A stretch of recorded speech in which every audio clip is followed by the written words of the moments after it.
1983, Nevada, Goldfield.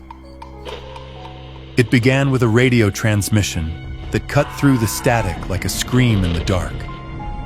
On October 9, 1983, a CB trucker named Dennis Holt was driving east through the Nevada desert near the abandoned town of Goldfield when his radio picked up a panicked voice. "Help!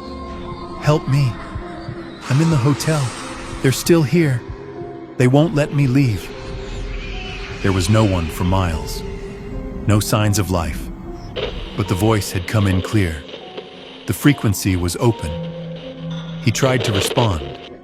Only silence. And then, after a long pause, the voice whispered, "They don't know I'm talking to you." The broadcast stopped. But that single chilling message would spark a chain of events that drew paranormal investigators, journalists, and skeptics from all over the country to one place. The Goldfield Hotel. The once thriving boomtown of Goldfield had been mostly abandoned since the 1940s. Its infamous hotel, shuttered in 1945, stood like a mausoleum in the center of town.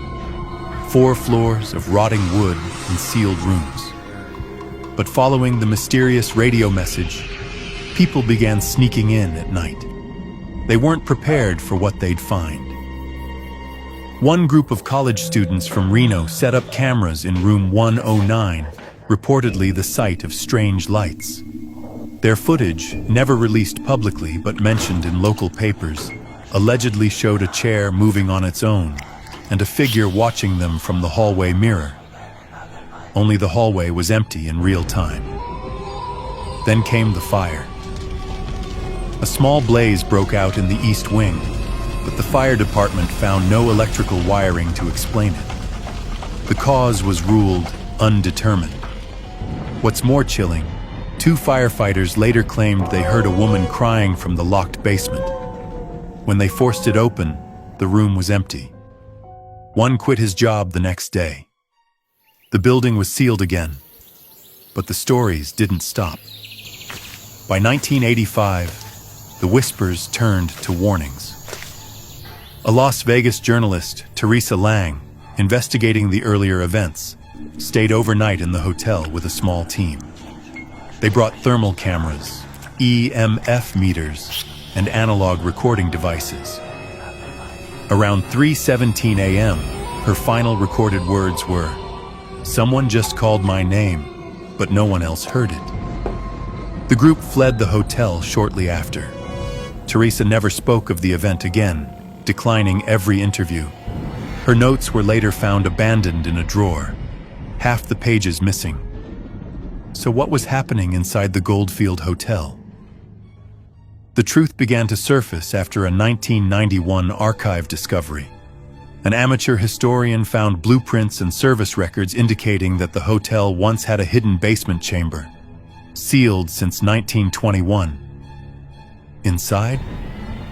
According to town records, it had been used to quarantine sick patients during a typhoid outbreak in 1905.